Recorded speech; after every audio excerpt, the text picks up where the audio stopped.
Service in Paducah has issued a tornado warning for central Williamson County, Illinois, until 4 p.m.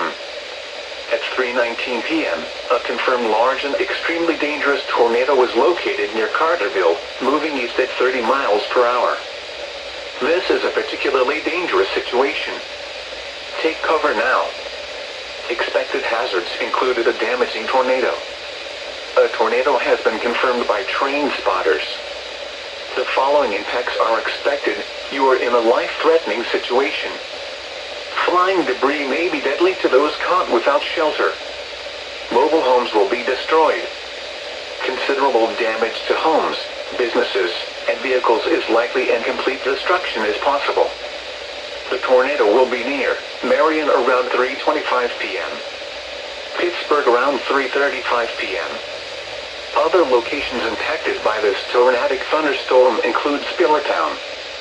This includes Interstate 57 in Illinois between mile markers 48 and 56. To repeat, a large, extremely dangerous and potentially deadly tornado is on the ground. To protect your life, take cover now. Move to a basement or an interior room on the lowest floor of a sturdy building. Avoid windows.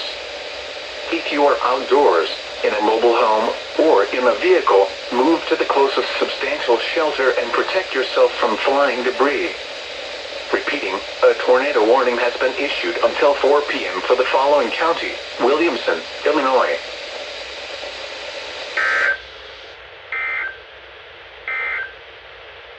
The National Weather Service in Paducah has issued a flash flood warning for Perry County in south central Illinois, Jackson County, Illinois, until 7 p.m.